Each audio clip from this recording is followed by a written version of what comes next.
할렐루야. 오늘 이 아침에 나오신 성도님들을 환영합니다. 특별히 오늘 이 아침에도 저희들이 합심하여 기도할 때에 하나님 앞에 큰 은혜를 받는 귀중한 아침 시간 되시고, 오늘 하루를 위해 기도하고 또 우리 성도님들 그리고 교회를 위해 기도할 때에 하나님께서 응답하시는 귀한 역사가 있기를 간절히 축원드립니다.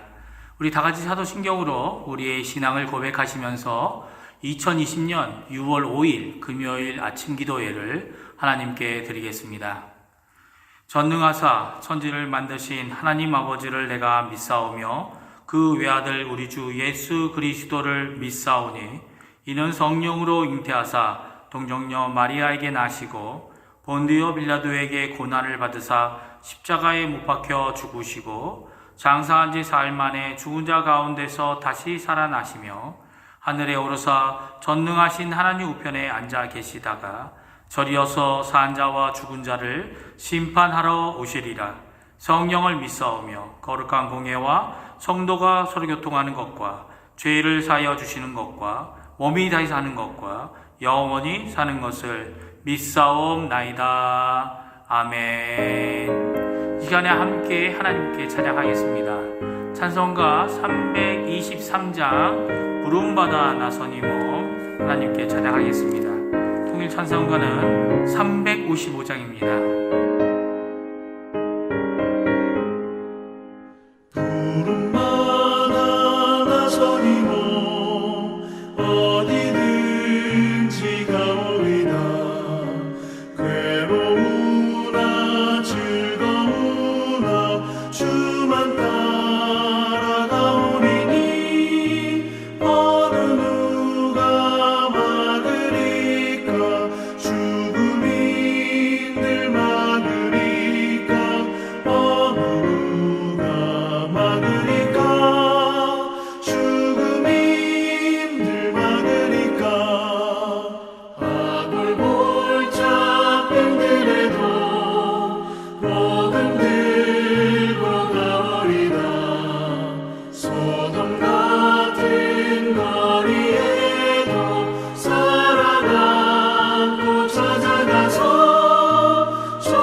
합심하여 하나님께 기도하도록 하겠습니다. 기도하실 때 저희가 세 가지 기도 제목으로 합심하여 기도하겠는데요. 첫 번째는 교회와 성도님들을 위해 기도해 주십시오. 중직자들과 교육자들, 우리가 돕고 있는 선교사들, 당회와 위원회들, 전도회들, 교회 학교 각 부서들을 위해 기도해 주시고, 교회와 예배의 회복을 위해 기도해 주시는 이 아침 되셨으면 합니다. 교회에 연로하신 어른들과 병중에 계신 분들, 그리고 또 여러 가지 모양으로 어려우신 분들, 특별히 경제적으로 어려우신 분들을 위해 기도해 주시고요. 수술 후 회복 중인 강예지 어린이와 그 가정을 위해 기도해 주시기 바랍니다. 두 번째로는 조국 대한민국을 위해 기도해 주십시오. 한국교회와 위정자들, 그리고 북한 선교와 또 북한과의 평화 통일을 위해 강구하시는 이 아침 되시기 바랍니다. 세 번째로는 아르헨티나를 위해 기도해 주십시오. 지금도 수고하고 있는 의료진들과 봉사자들 그리고 위정자들에게 하나님의 크신 위로와 하나님의 놀라운 역사로 이 힘들고 어려운 상황을 잘 이겨낼 뿐만 아니라 더 나가서는 회복하게 하는 귀한 하나님의 은혜를 입게 해달라고 하나님께 간구하시는 이 아침 되시기 바랍니다. 같이 기도하겠습니다.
예수님의 이름으로 기도합니다. 아멘.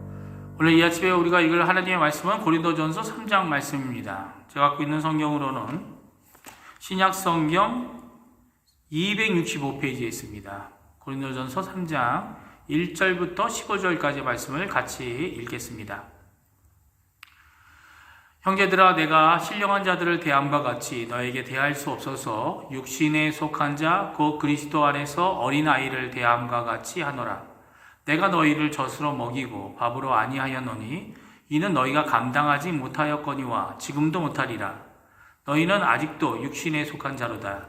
너희 가운데 시기와 분쟁이 있으니 어찌 육신에 속하여 사람을 따라 행함이 아니리요.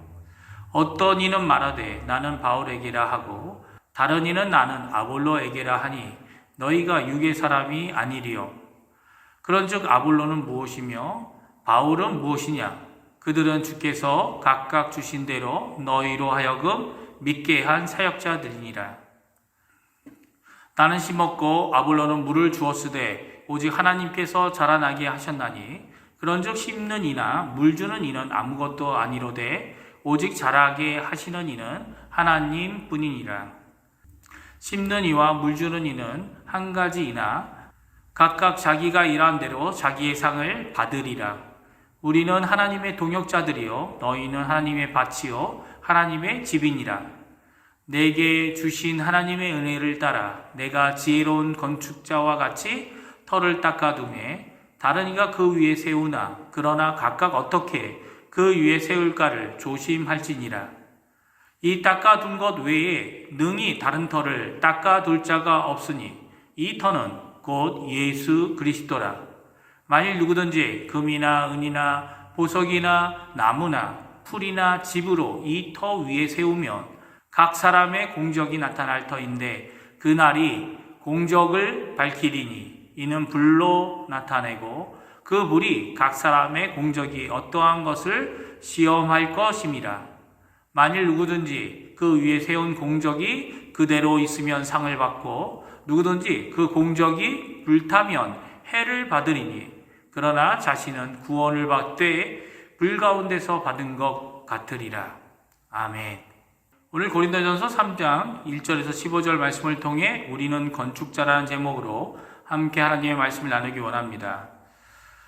고린도 교회 가운데 있었던 분쟁과 다툼을 이길 수 있는 두 가지 방법에 대해 오늘 성경은 말씀해 주고 계십니다. 첫 번째로는 이렇게 분쟁과 다툼이 일어나는 이유는 육신적인 어린아이들처럼 눈에 보이는 우리들의 지도자들만 바라보기 때문인데, 오히려 그들을 사용하시고 보내주신 그들 너머에 계신 눈에 안 보이시는 하나님을 볼 수 있어야 한다고 오늘 말씀해 주고 계십니다. 그리고 또 하나의 방법을 말합니다. 그것은 우리가 성숙하도록 성장해야 된다는 것이죠. 다시 말하면 이제는 어린아이가 되지 말고 자라나서 성숙한 그리스도인이 되면 이제 더 이상 이런 다툼과 분쟁의 일이 일어나지 않는다고 오늘 본문에서 말씀해 주고 계십니다. 이러한 성숙한 신앙을 가진 경건하고 영적인 그리스도 안에 속한 자가 되는 것을 오늘 하나의 비유로 하고 계신데요. 그것은 건축에 비유하고 있습니다. 특별히 과거 그리고 현재, 더 나아가서 미래의 일을 말씀하고 계신데요. 오늘 본문은 과거로부터 시작합니다. 성숙한 신앙으로 나아가기 위해 과거의 상황을 바꿀 수 있으면 얼마나 좋겠습니까? 그러나 모두 다 바꿔서는 안 되고, 또한 과거의 상황 가운데 바꾸어서는 안 된다는 말씀을 오늘 이야기해 주고 계십니다. 그것은 현재라도 미래라도 그것을 바꾸려고 시도해서도 안 되는 거죠. 그것이 무엇입니까? 건축물의 기초에 해당되는 것이라고 말씀하고 계십니다. 그것은 사도 바울이 놓은 기초입니다. 그것을 누구라고 말씀하십니까? 바로 예수 그리스도라고 말씀하고 계십니다. 예수 그리스도를 믿음으로 얻게 되는 구원, 그리고 그 구원에 대한 확신이 바로 과거에 사도 바울을 통해 고린도 교회 성도들이 받았던 것입니다. 그러나 이 기초는 아무도 바꾸려 해서도 안 되고 바꾸어서도 안 됩니다. 이렇게 11절 말씀에 말씀하고 있죠. 이 닦아둔 것 외에 능히 다른 터를 닦아둘 자가 없으니 이 터는 곧 예수 그리스도라. 왜냐하면 바울이 사사로운 이론이나 사사로운 생각으로 이 기초를 만들지 않았기 때문입니다. 오히려 예수 그리스도를 세우려 했고 또한 그렇게 세워졌기 때문입니다. 우리는 종종 전도자와 설교자들의 설교를 통해 그들의 사상과 그들의 주장을 듣고 있는 것 같아 보입니다. 이런 자세로 설교를 듣는 것은 정말 문제가 심각합니다. 오히려 그 설교자를 통해 하나님께서 말씀하시는 것이 무엇일까? 하나님의 음성을 들으려 해야 합니다. 그것을 통해 하나님을 뵙고 예수 그리스도가 세워지시기 때문이죠. 물론 설교하는 설교자 자신도 이것이 자신의 주장, 자신의 견해가 아닌 하나님의 말씀이 전해지기 위해 수고하고 열심을 내어야 하는 것은 당연한 것입니다. 이런 과거의 사건, 즉 예수 그리스도를 기초로 삼아 다져진 사람들은 현재 해야 될 것이 바로 건축이라고 오늘 말씀해 주고 계십니다. 기초 위에 각종 건축 재료로 건축을 하여 집을 짓는 일입니다. 그 다양함은 오늘 본문은 여러 가지 건축 재료로 표현을 하고 있습니다. 금, 은, 보석, 나무들, 풀, 그리고 집을 써서 집을 만들고 건물을 세웁니다. 그 건물은 각종 사람들이 하는 헌신과 가치를 말해주고 있습니다. 가장 가치 높은 것들을 가지고 건물을 짓는 사람도 있지만 별 가치 없는, 중요하지 않는 건물을 짓는 것 같이 재료를 쓰는 사람도 있다라고 오늘 말씀하고 계시죠. 여기서 우리가 해야 되는 질문이 있습니다. 나는 무엇을 가지고 나의 신앙의 집을 예수 그리스도 위에 짓고 있느냐라는 질문이죠. 얼마나 예수님을 믿는 것에 대하여 가치 있게 생각하느냐라는 질문이기도 합니다. 예수님은 나의 인생 가운데 어느 위치에 계신 분입니까? 라는 거죠. 당연히 주인이라고 고백하고 주님이라는 말씀으로 우리는 답변을 할 겁니다. 주님이란 고백도 단지 우리의 입술의 고백으로 끝쳐서는 안 되고 오늘 건축하는 건축의 가치를 얼마나 신앙 가운데 두고 있는지를 오늘 성경을 통해 우리에게 도전하고 계신 것이죠. 사실 문제는 지금 하고 있는 현재가 아니라 미래가 문제입니다. 물론 미래는 현재의 결과이기도 합니다. 오늘 본문은 13절에서 15절까지 모두 미래형으로 된 동사를 사용하여 지금이 아닌 그날, 즉 예수님의 재림에 있을 일을 말씀해 주고 계십니다. 그것은 불로 검증하는 것이 될 것이라고 말씀하십니다. 불로 각자의 일한 것이 나타나고 그리고 불에도 견딘 것이 그의 상이 될 것이라고 말씀해 주고 계십니다. 문제는 어떤 물이냐는 거죠. 과연 여기서 언급하고 있는 건축 자재 중에 불 속을 통과하여도 녹지 않고 그 건축물이 살아남을 만한 재료는 무엇일까요? 오늘 본문은 어떤 것이 남아있을 것이라고 말씀해 주진 않습니다. 만일 타지 않고 남아있다면 건축물 안에, 건물 안에서 그 건물을 상으로 받게 되지만 건물이 불에 견디지 못하면 홀랑 타버리고 녹아버린 가운데 마치 불을 통과한 것 같이 그 기초 위에 홀로 구원의 완성을 보게 될 것이라고 말씀하십니다. 무엇으로 만들어야 타지 않고 견디는 든든한 집이 될까요? 가치가 있는 것을 선호하는 이유는 바로 그 가치가 높을수록 가지는 성질 때문입니다. 그 높은 이유가 첫 번째는 희귀성 때문에 가치가 높죠. 그리고 두 번째는 영구성 때문에 가치가 높습니다. 그래서 오늘 본문도 말씀하시지만 금이 가장 가치가 높은 것처럼 첫 번째 언급되고 있습니다. 그런데 베드로전서 1장 7절의 말씀을 보게 되면 금에 대하여 사도 베드로가 이렇게 말씀하십니다. 제가 읽어드립니다. 너희 믿음의 확실함은 불로 연단하여도 없어질 금보다 더 귀하여 예수 그리스도께서 나타나실 때에 칭찬과 영광과 존귀를 얻게 할 것이니라. 금은 불로 연단하여도 없어질 것이다 라고 표현하고 있습니다. 그보다 더 귀하고 더 영원한 것이 있다고 사도 베드로는 말하고 있죠. 그것은 바로 믿음의 확실함이라고 말합니다. 미래에 대한 확실한 약속이 여기에 있다고 말씀하시죠. 세 가지인데요. 무엇이죠? 칭찬, 영광, 존귀입니다. 사실 예수님의 재림 때에 하나님께서 내리시는 심판의 불은 이 땅과 이 하늘을 그리고 그 안에 있는 모든 것들을 다 녹일 겁니다. 그리고 새 하늘과 새 땅을 이루는 하나님의 불입니다. 영원한 가치를 가진 것을 위해 수고하고 건축해야 하는 거죠. 성경은 세상의 가치와 또 하나님의 가치를 같이 두지 않습니다. 하나님의 영원한 가치가 있는 것이 무엇이라고 말합니까? 믿음, 소망, 사랑, 이 세 가지는 영원하고 그 중에 제일은 사랑입니다. 오늘 영원한 집, 영존한 집을 지으시는 성도님들의 삶이 되시길 바랍니다.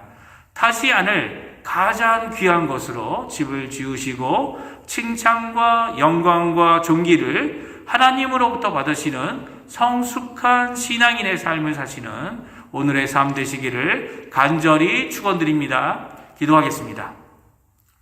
할렐루야. 하나님 아버지 감사합니다. 오늘 이 아침에도 고린도전서 말씀을 통해 저희들이 귀한 은혜를 받습니다.